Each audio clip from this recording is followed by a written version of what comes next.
So I'm more jealous of Jonas that he got to talk about the technical part, and I have to talk about the more social aspects of Bitcoin.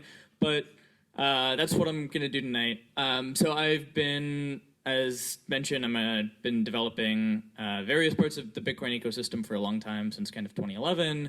On and off with Bitcoin Core. I've been doing Bitcoin Core full time for a while now. Back doing it full time from taking a break and doing some other random things. But tonight I want to talk about kind of somewhat scoping kind of why different people are interested in Bitcoin, what different use cases of Bitcoin are, and kind of why Bitcoin is interesting to some of those use cases. And then also get into kind of a bit more personally why I personally am interested in Bitcoin, why I choose to spend my time working on Bitcoin, and why I continue to be excited about the technology and the potential aspects of it. And so, of course, if we want to talk about that, first we have to ask, what is Bitcoin? No, I don't mean blockchain technology. I don't mean private blockchains. I mean specifically Bitcoin. Because Bitcoin is kind of a different class of technology from private blockchains. They might share technical similarities, but in terms of the use cases and the social aspects and what it's actually useful for, they're really fundamentally different. And so it's kind of useful to take a step back and look at it in a historical context and to see kind of where Bitcoin came from. And it grew out of eCash. It grew out of an attempt by a lot of people. A lot of people worked very hard on trying to create digital cash schemes for the internet back in the 90s, kind of even early 90s, up through the 90s, up into the early 2000s, and every single one failed. And there were a lot of attempts and a lot of really awesome technology that people build, but they all failed for one reason or another. And ultimately, really, they all failed for one reason. And they all failed because there was some central company that you had to trust in some way. Often, they had really awesome technology, so you didn't have to give up any privacy, and you didn't have to trust them to steal your money or anything like that, but you had to trust them to keep existing. And they just went out of business because they weren't managed well. Maybe they were doing something kind of facilitating money laundering or whatever, and the government decided to shut them down. But for one reason or another, they all failed. And Bitcoin was the first one to come along that really hasn't failed, because it took a step back and said, well, what if we can come up with some way to not have to trust anyone? And so Bitcoin is really an attempt to build a digital cash system where you don't have to trust anyone at all.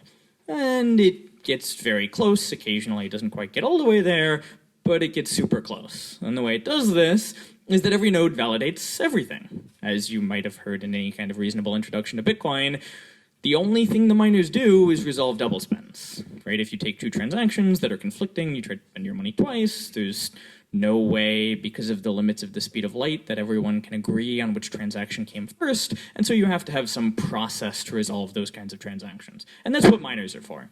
But everything else, you validate. You validate the signatures, you validate that the 21 million coins limit is never violated, you validate that every transaction is from money that exists and money that people had and they had the right to spend, all of these things. But, you know, in order to actually use Bitcoin without trusting anyone, you can't rely on 3 confirmations or 1 confirmation, right? Because a miner could actually reorg the chain. Maybe some pools get hacked, get owned. We've seen this in the past, and some people steal hash power for a day. Well, realistically, you need to wait a week, maybe a bit longer, to accept a transaction if you really don't want to trust anyone. And so what I really want to talk about tonight is, in what ways do people use Bitcoin where they choose to trust some parties, other parties, and what are the kind of classes of different parties that people don't want to trust in Bitcoin? And so I really do think it all comes back to trustlessness in one way or another. So, you know, in New York, I talked to a lot of traders on Wall Street. A lot of them are really excited about Bitcoin because they get to hedge fiat. They get to hedge the US dollar, the euro, or the Chinese yuan, or the Venezuelan bolivar. Because you never know what's going to happen. It's good to hedge. It's always good to have hedges in small amounts, whatever. Bitcoin turns out to be a pretty decent hedge because that 21 million coins limit, that fundamental limit to the number of Bitcoins that can ever exist, is enforced by every single node on the network. If you download Bitcoin Core and running it, you are validating the 21 million coins limit, and you're making sure that it never is violated. So you don't have to trust anyone there. Similarly, a lot of people talk about Bitcoin transacting without a counterparty, be your own bank, right? And this is, again, getting away from trusting someone, right? Modern banks facilitate trust. That's what they do. They exist so that when a bank tells you you've been paid, you trust the bank. You don't have to trust the counterparty who's paying you, because who knows what kind of crazy scammer they are.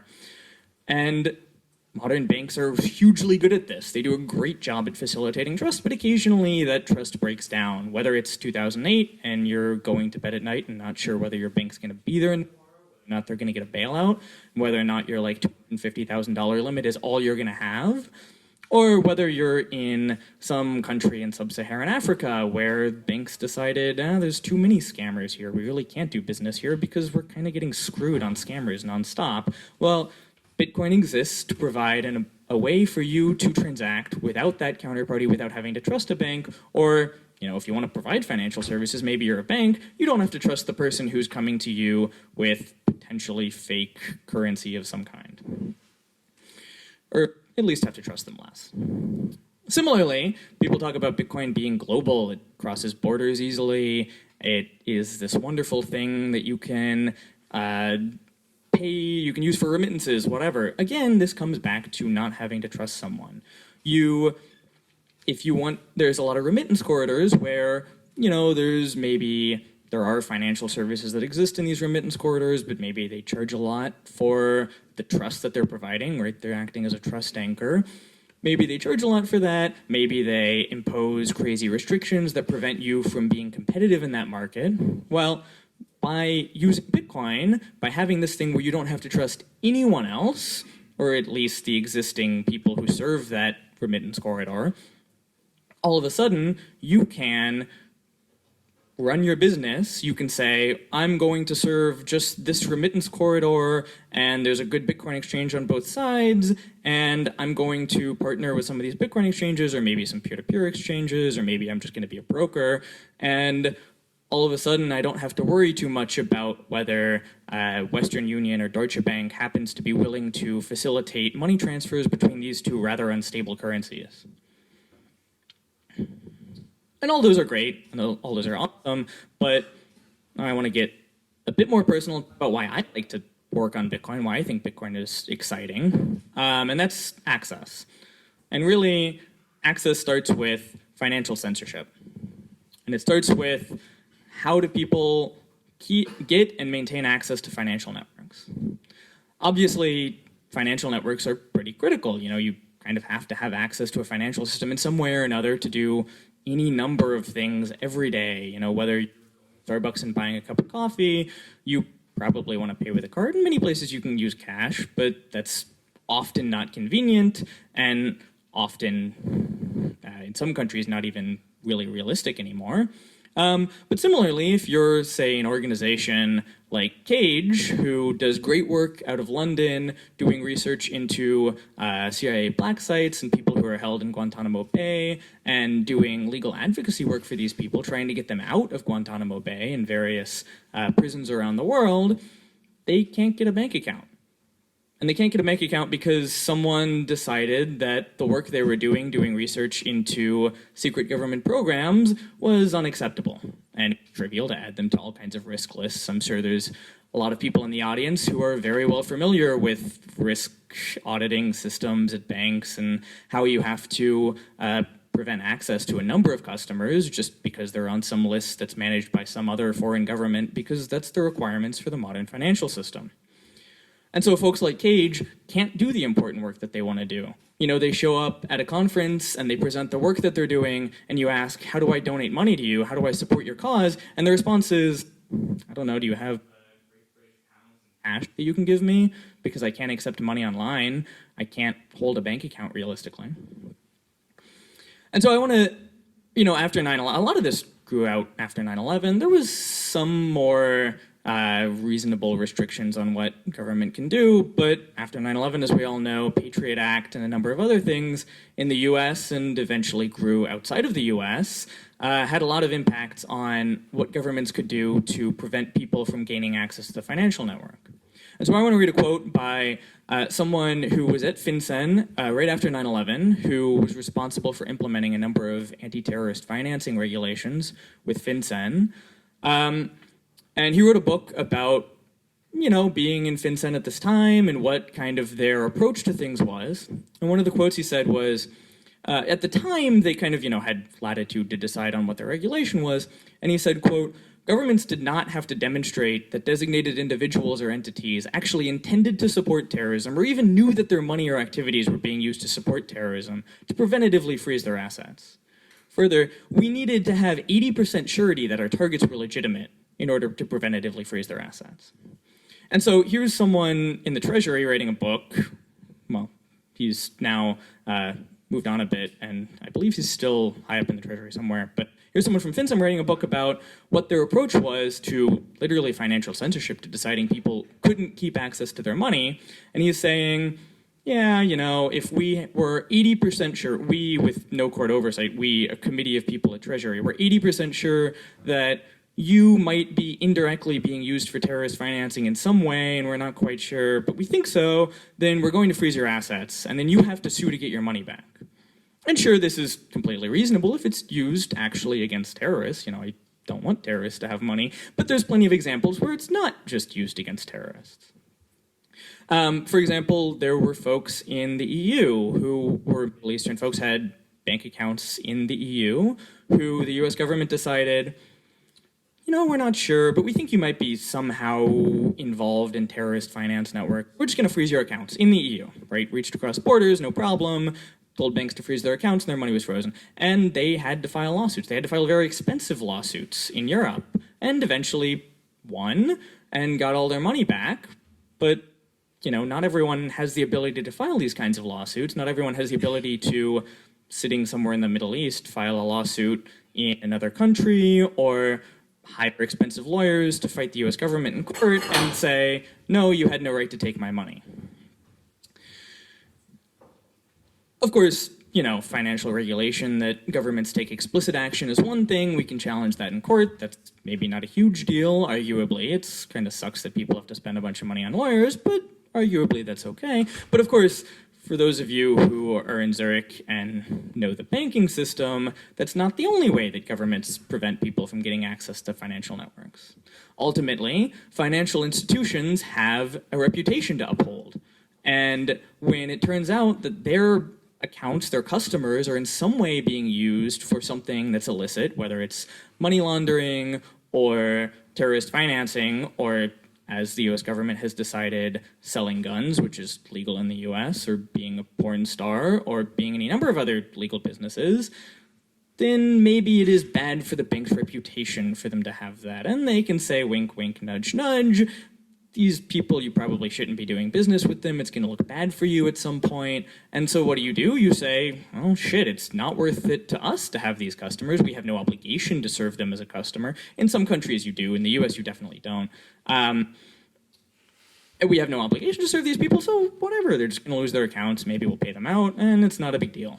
But all of a sudden, these individuals, in the US, we had this thing called Operation Choke Point, where the Justice Department did exactly this. They went to a bunch of banks and they said, oh, these guys, these payday lenders, they're sketchy as fuck and you shouldn't do business with them. And let's be honest, payday lenders in the US are sketchy as fuck, and it's good that they don't have bank accounts.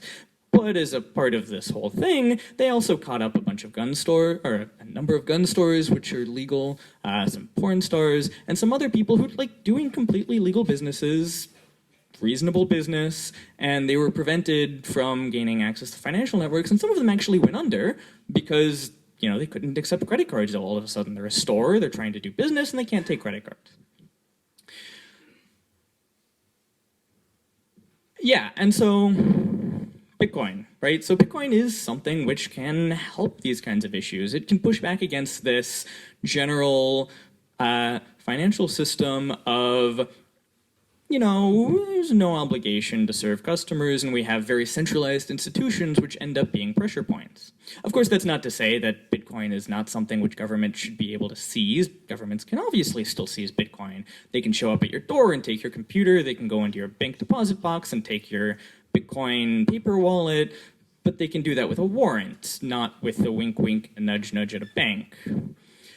Similarly to how we have, for those of you who are technical, SSL certificate transparency, we've added a social cost to the NSA showing up and doing technical attacks against people accessing websites and man-in-the-middling and stealing some data. We add a social cost to these actions. So instead of it being trivial for the government to ban people from the financial networks, all of a sudden now it has to be done publicly, it has to be done visibly, often, hopefully it has to be done with a court order, but nonetheless, it's visible and we can have a discussion as a society about whether these actions are acceptable. Whatever you think about Edward Snowden, at least he got a discussion started so that we understood what was actually happening, and we can discuss whether or not this is a reasonable thing for the government to be doing.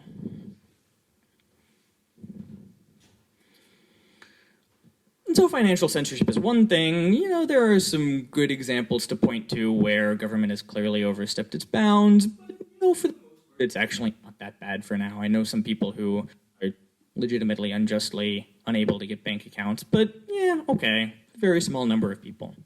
But what about financial privacy? Obviously, as Eric knows a thing or two about financial privacy, specifically the tax evasion aspect of it. Certainly a lot of regulations have been put into place to try to make sure that there are no places in the world where you can hide money away and avoid taxes. And the way you do this is you provide data. You provide access to who has an account, who has how much money in the accounts, and you share it to foreign governments so that they can check and make sure that their citizens are definitely paying the taxes that they owe. Further, of course,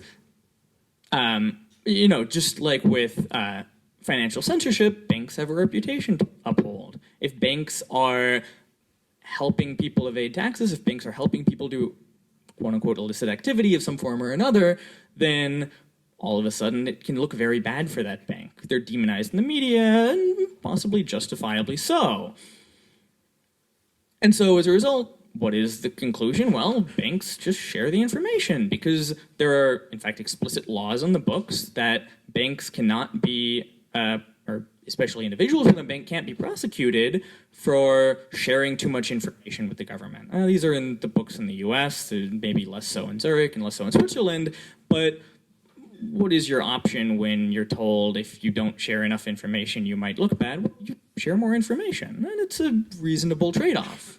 Of course, even further, after 9/11, we've had further rollbacks of some financial privacy laws in the US, and they've become UN and kind of international standards for sharing information with the government so that they can do kind of transactional analysis and see money flows around the world.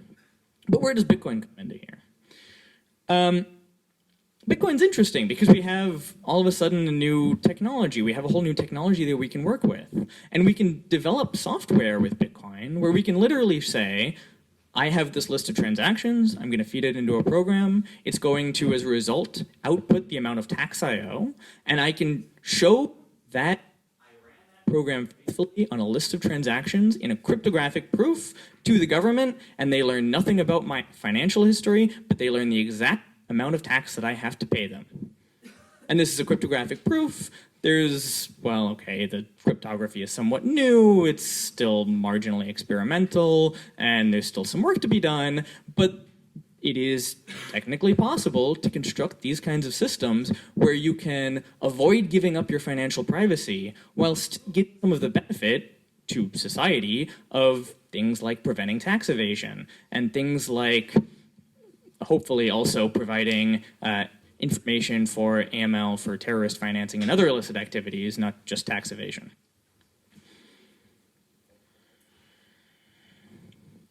And further, of course, Bitcoin is not something that is unregulated. Bitcoin is heavily regulated, the on and off ramps. Bitcoin is heavily regulated when you buy and sell Bitcoin. It's almost always tied to a name, and Bitcoin is generally very highly tracked. And whatever you think of that as to whether or not that's good for Bitcoin, it's certainly not the case that governments can't regulate Bitcoin. It's just that because of the censorship resistance and the inability of governments to reach into Bitcoin and take the money out of the system directly. They have to kind of take more traditional approaches. They can still do a lot of the same analysis that they did previously. They can see when Bitcoin came into the system, where it came out. They can show up at exchanges. The exchanges in Bitcoin, hell, they share more information than banks do more of the time. And they can still do many of the same kind of analysis, and they can still show up and take your money or arrest you or whatever after the fact. But again, there's this increase in social cost to the government to take these actions. So instead of it being something which, happens as a part of an emergency bill after a terrorist attack that never gets rolled back 10 years later, it's something that is clear and it's explicit, and you can fight it in court or not, and you might lose, but, that's the way our government is set up, at least in the Western world. Okay, so I want to briefly talk about financial inclusion. Financial inclusion in Bitcoin is kind of a more complicated subject. Obviously, financial inclusion has a lot of different aspects to it, and there's a lot of people who are super excited about Bitcoin for financial inclusion.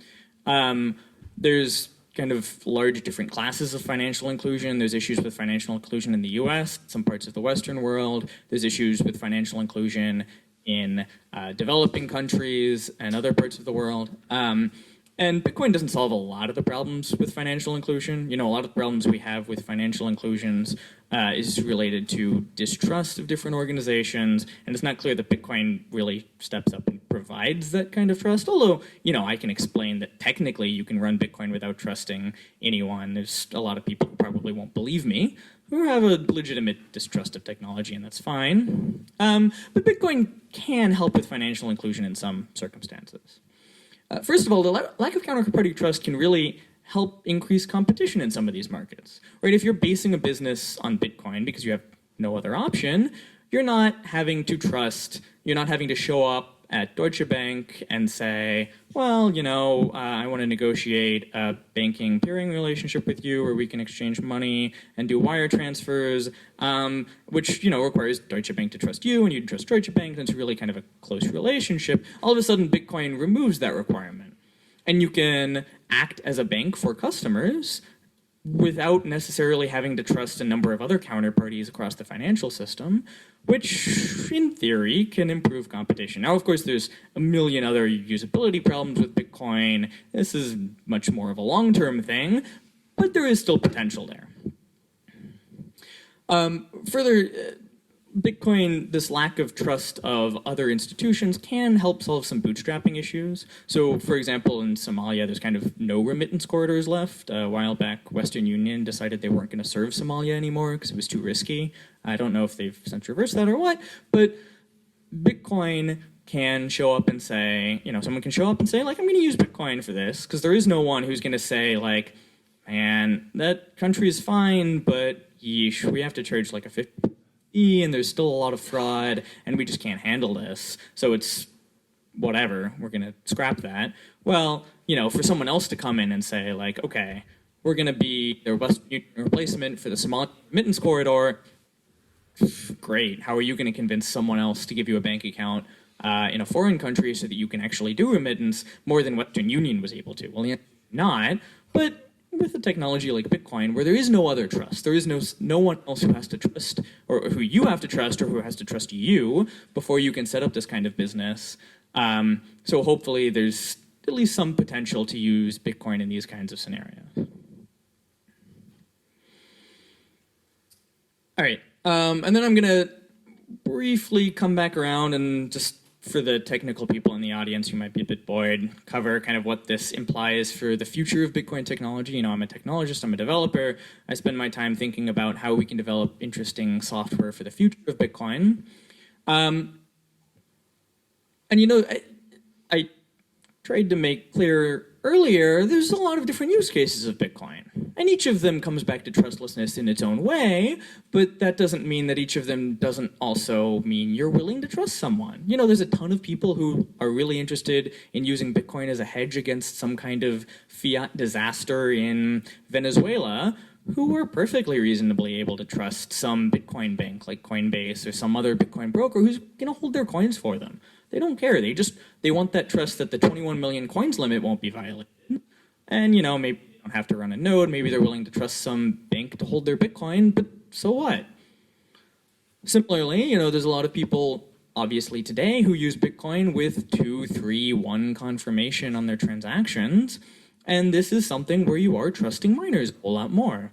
You're not using Bitcoin in this completely trustless, transactions take a week to confirm, and you're validating everything, and you don't have to trust anyone model. You're using Bitcoin in this model where, yeah, you're trusting miners a tiny bit, and it's probably fine, and there's not really any historical precedent for it being completely broken, at least.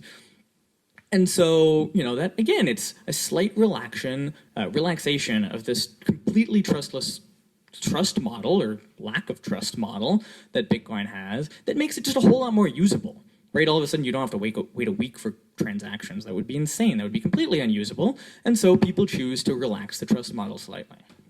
And so this is where other systems built on top of Bitcoin come in, right? If you are willing to trust a bank built on Bitcoin, great, go trust a bank. They're going to have better usability, they're going to have better UI, they're going to have a better website, whatever. It's going to be a whole lot more user-friendly. And transactions to other people within that bank, or maybe through some correspondent banks, they're going to be instant, and they're going to be probably free. That's great. Similarly, those who are willing to trust miners a bit more. These technologies, some of you may be familiar with things like Lightning Network. These things, again, take a slight step back, not much of one, but a slight step towards trusting that miners aren't going to be able to censor a transaction for a day, or roughly a day, usually, in parameters that are selected. And as long as you trust that miners won't be able to censor your transaction for a day, Lightning is completely secure.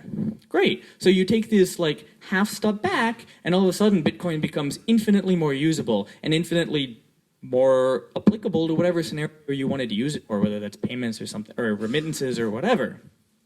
And so really, the technology that I decide to work on, the technology that I try to make sure is going to be there in the long term for Bitcoin, is technology that takes advantage of the trust relationships that users are willing to have, while letting them opt out of the trust relationships they don't want to have, and gives them the best user experience they can have in that context. Thank you.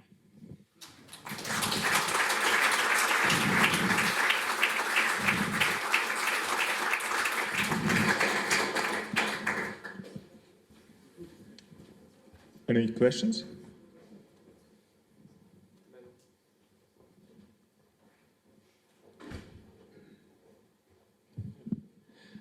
I'd be interested to hear how you use Bitcoin, maybe with your travels or in Germany or wherever, just how you use it. Yeah, there's a question earlier about kind of the usability of Bitcoin. I think the usability of Bitcoin still sucks. The UX is still kind of awful. Trying to use it for payments is generally slow. I mean, it's kind of always been slow and annoying. I can just type my credit card number and it'll just kind of work. And so Bitcoin definitely has a lot of UX issues to get over. It's still a very young technology, so it's not like we don't have the ability to build this. We know we have plenty of ideas of how to design some of these systems. Personally, how I use Bitcoin, I have on multiple occasions showed up in a country and decided I wanted to get local currency. And, normally ATM works in the Western world, but trying to find an ATM that takes my Visa debit card in mainland China, there's a few at the airport, but aside from that, yes. So having Bitcoin there can be really useful. It can turn out to be something where I can just use it across borders because I don't have to trust that Visa is going to be accepted at an ATM of the city.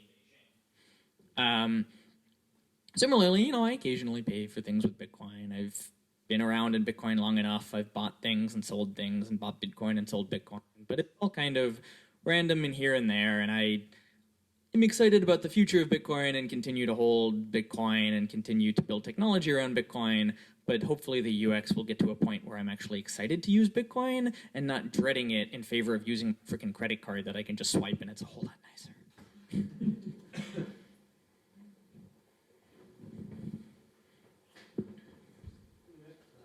Okay, thank you for coming. It was very interesting to hear you. So far I saw a lot of advantages that you told about Bitcoin. You didn't say so many disadvantages. But I have been thinking of one that I would like to know your opinion about that. So the whole Bitcoin network is, I mean, the economy around Bitcoin is like a deflationary system because as we have been seeing historically, it has so the price of the Bitcoin has increased all over the history. And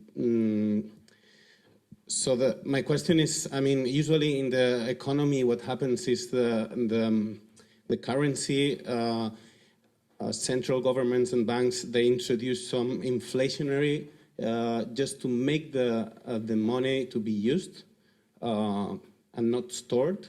And the problem with Bitcoin, which I see, is this is exactly that people are using it more as a storage instead of being used. And this, I think, it may lead to some problems in the future. So I don't know. I just wanted to know your opinion about that. Yeah, I mean, I think, right, so people have different opinions for what Bitcoin should be used for, right? There's people who are interested in using Bitcoin for remittances or payments, and certainly the people who are excited about payments might have more of an issue for this. There's a lot of people who are excited about Bitcoin because it has this clear limit of the total supply, and they're interested in buying that kind of system because it is a good hedge against some risk that they're worried about. And so I don't know that that's necessarily a problem. There might be a problem in that there's people buying into Bitcoin, and certainly a lot of the price action, a lot of the drivers for the increase in prices in Bitcoin are not people who are buying into it to use it as a payment network, both because the UX for payments kind of sucks right now, and because there's more money to be put into hedging some weird esoteric payment network. It's getting there. We're improving the software, and eventually it'll be really useful for payments. But further, I think it's a strange assumption, and I don't hear it as often anymore from Bitcoin communities that they think Bitcoin is somehow going to replace national currencies. Because as you pointed out, like, look, the Fed or the ECB, or I don't actually know what it's called in Switzerland, they have an important role in the economy, and they do manage it. There's some people who disagree with their management policies. Maybe you see too many risks of inflation with current management policies, whatever. They do have a role to play in the way we've constructed modern economies. And maybe you disagree with that, but I see someone nodding here who disagrees with that, but that doesn't necessarily mean that, but I think that, if Bitcoin might not replace the national currencies, but it might also be a decent use for cross-border payments, or something like gold is a good example of something which is arguably deflationary. People can argue all day long about how much gold there is that will be mined, but is also kind of an arguably deflationary, at least marginally fixed cap value of this natural resource. And so you might draw a similar comparison here to gold than a national currency. And further, if you think that the Fed is evil, or that the national banks have done a particularly poor job in introducing too much risk of inflation, well, then maybe you should be excited about deflationary currency, because tuning inflation to appropriately match economic trends is super not an easy job, and is kind of a large part of what many central banks do. And trying to do that programmatically in a system where we can't design around human errors. Bitcoin is designed to kind of avoid human errors by having this trustlessness. You don't have to trust some other human to make the right decision to cause your currency to devalue. Bitcoin kind of can't have that to an extent. It can't introduce that risk, otherwise we get rid of a lot of value of Bitcoin. So I don't know that there are limitations to that approach, and maybe that means that it won't be used for some payments. Maybe that means it'll be a driver against people using Bitcoin as payments, but that doesn't mean there isn't value, and there's certainly a discussion to be had about whether or not that opens up other use cases, or say, a lot of the recent discussion in the Bitcoin community is about changing Bitcoin. And I think that, at least personally, my key approach to changing Bitcoin is to think about all of the different ways in which Bitcoin are used and say, okay, if we were to change that, how does it maybe break one way in which it's used? And is that a reasonable trade-off for improving some other way? So that was a long answer, but I hope I at least marginally answered your question. Yeah, hi Matt. Thanks for your work.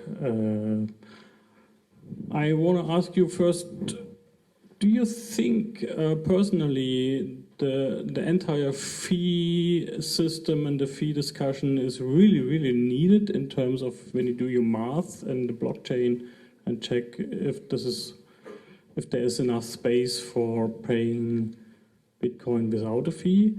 And the second question would be, do you really think, because I know you work lots of on the second layer, do you really think the second layers are the same safe that Bitcoin itself? Thanks for your answer. Yeah, so as for fees, I mean, that's obviously a complicated question. Certainly in the long term, as we have a desire to keep the 21 million coins limit, miners have to get paid somehow. You know, they have clear costs to providing security for the network, and that has to be paid in some way. So in terms of like the long term of Bitcoin, or in fact, in terms of whenever Bitcoin stops doubling every 4 years in price, or whatever, we decide that we don't want to bet the security of Bitcoin on it doubling every 4 years, there has to be some fee pressure there, and there has to be some kind of fee market there. Now, that's not to say that we necessarily need it today. There's strong arguments to be said that we're fine today. We have enough hash power, at least for the value of Bitcoin, that we're securing, and maybe it's okay to forgo some fees now in exchange for increasing block size now or getting more features out of blocks or something like that. But the question is kind of what does that trend towards the long term look like and how does it function? Similarly, I mean, I assume your question is in regards to kind of how we change Bitcoin now to adapt to these constraints and kind of make sure fees are within for uses of the system today.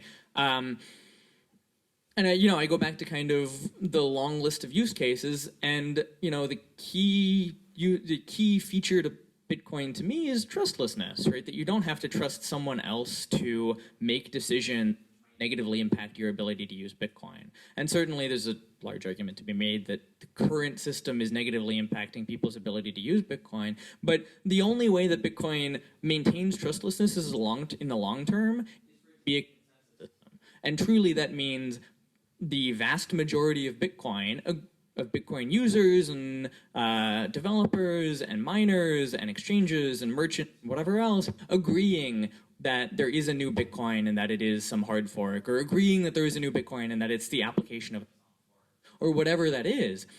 And, that can have political implications and social implications and make it much harder to change Bitcoin. But certainly I believe strongly that setting that precedent that Bitcoin changes by consensus, which, by the way, setting that precedent also means that socially we will enforce it, that it keeps Bitcoin useful in the long term. And without that, I think Bitcoin loses lots of its utility.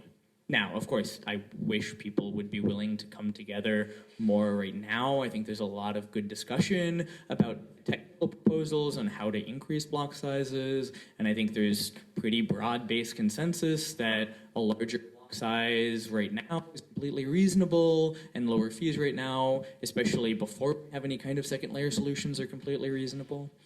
And, I don't have a good answer to politics. There's a lot of people taking various hardline views. It always disappoints me. But if that's how Bitcoin maintains its security, is that people are able to take hardline views and prevent things from changing, then that's how Bitcoin maintains its security.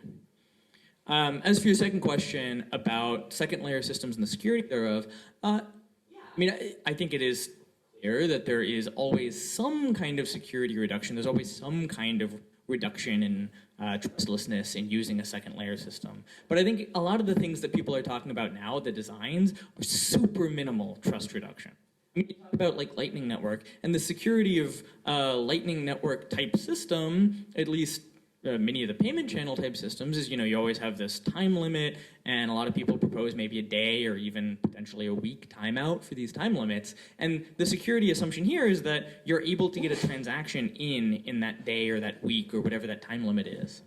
And that's a pretty reasonable assumption, I hope. Bitcoin, if it has lost its censorship resistance on the time frame of a week, okay, it's probably reasonable that a lot of people are going to buy miners and fix the censorship resistance.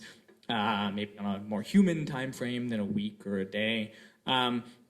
Excuse me. But I think that's still a very reasonable assumption to make, and certainly compared to assumptions people make today, like the payments with 1 or 2 or 6 confirmations. By the way, the censorship resistance argument of a day or a week is probably much stronger than accepting a payment on 1 or 2 or 6 confirmations, at least in the Bitcoin we have today. And so there are varying levels of it. Of course, you look at this ultimate second layer solution is a Coinbase, is a Bitcoin bank that just holds your money for you. Obviously, that has a huge trust reduction. Lightning Network and other similar things have a much, much smaller trust reduction, maybe better than Bitcoin's used today. But yeah, you're right. There is some trust reduction. When I use Bitcoin often, I actually will, I use Bitcoin with some party who I marginally trust, but I don't really fully trust it's been there for a week. So me, yeah, it's a slight trust reduction, but for most uses, not so much. Thanks. Hi. So we know today there are roughly 2 billion people who don't have access to the financial sector in general.